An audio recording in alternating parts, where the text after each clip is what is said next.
All right, guys. I just got off the phone. I mean, my phone's been blowing up like crazy. I'm gonna tell you straight up. Go chill out. Whatever you gotta do. I know we got 10 minutes on YouTube or whatever.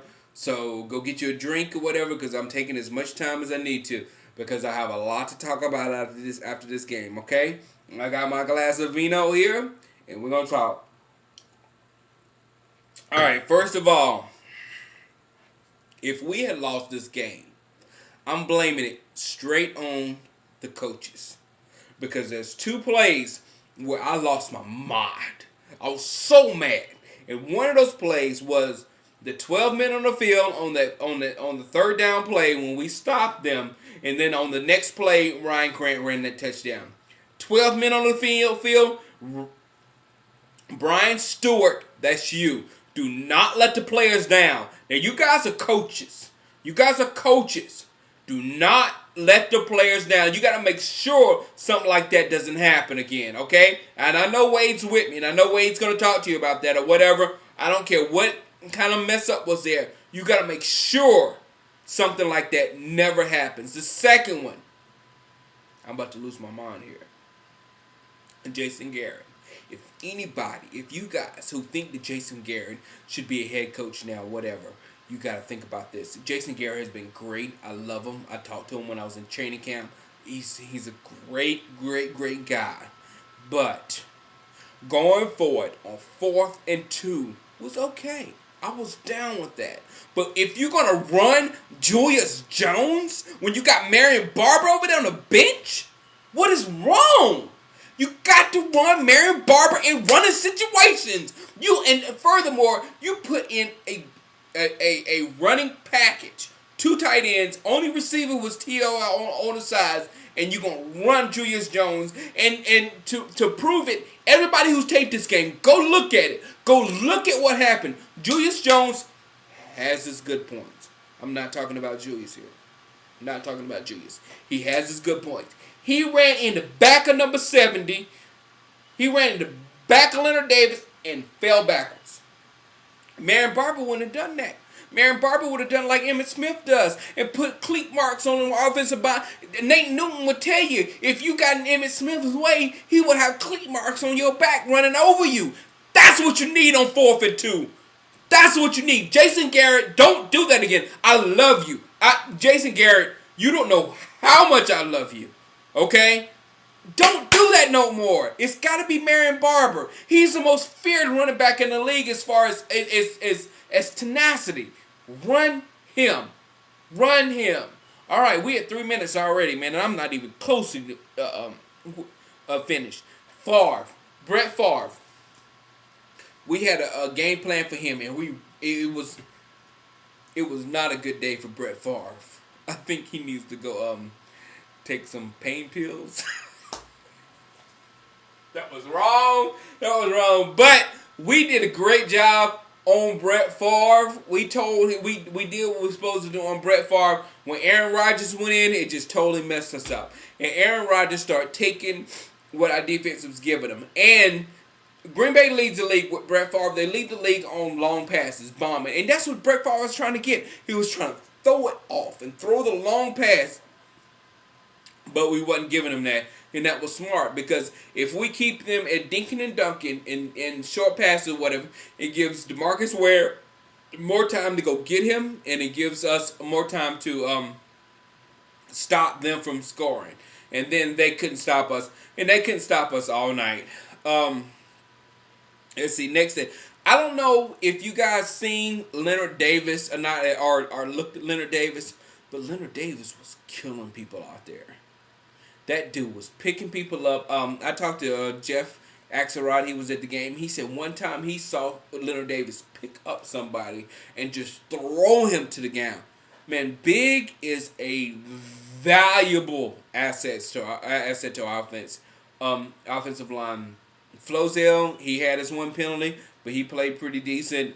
Colombo, he had some mental mistakes, but I understand Colombo, because you had a huge task on you tonight, and you took care of Campman for the most part. You did, for the most part, my ass. You took care of Campman, so that was very good.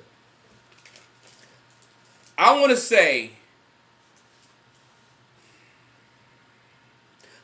pickup of Ken Hamlin was absolutely incredible. Halen, that's your boy.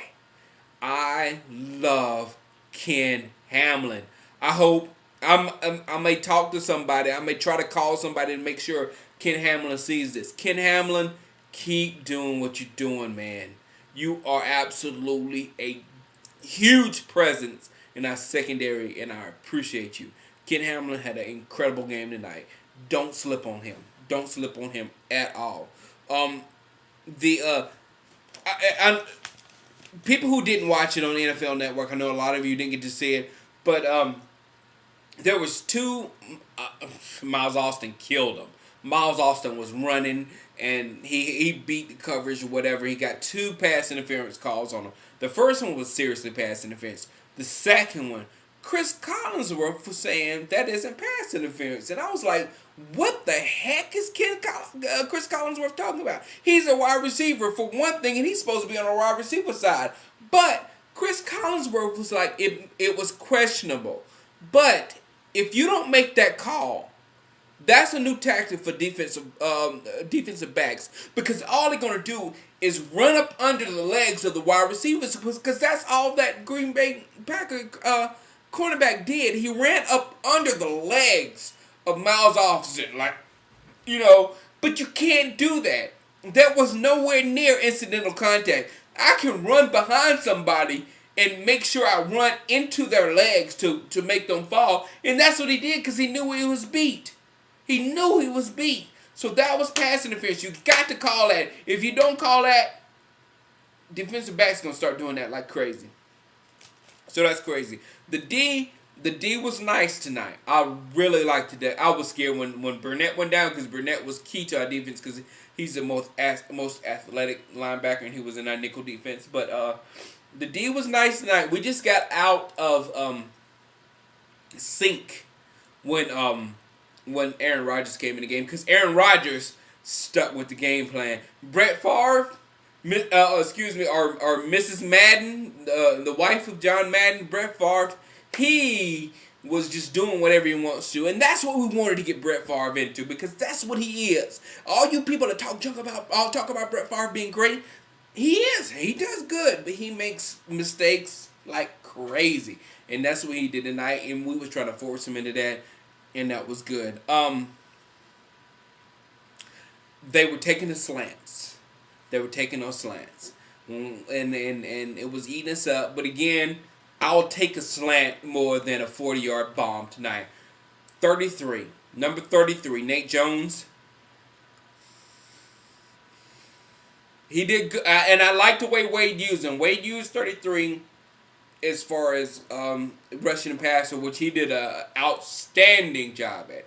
33 did an outstanding job in it. But 33, if 35, 41, or 40, maybe 35, the catch that Greg Jennings took from the 30-yard line all the way down to our yard line before the half when they scored, if that was 35, he may have stopped him. I think 35 would have stopped him, but I know 41 or 42 would have stopped him. So 33, we've got to get some better play out of 33 in the coverage. In the rushing, 33 was great when he was blitzing. 33 was awesome. But in coverage, we got to get something better out of 33, or we got to find somebody better than 33, So I was kind of worried about that. I want to if anybody says anything about T.O. dropping that touchdown pass, I think I might lose my mind. Because if the most hurt person out there that T.O. lost that touchdown, I'm with you. Oh, shoot, I got to go. All right, T.O., don't talk about him. He done. Cowboys people, who season ticket holders who sold their tickets to Packer fans, you should be ashamed of yourself. Jeff Axelrod said you should be ashamed of yourself for selling your tickets to Packer fans. I can't stand that. And that's it. People, we are 11-1. Can you believe it? Can you believe it? All right. Peace out. Have a good day. Don't get caught watching my videos while you're at work. Peace.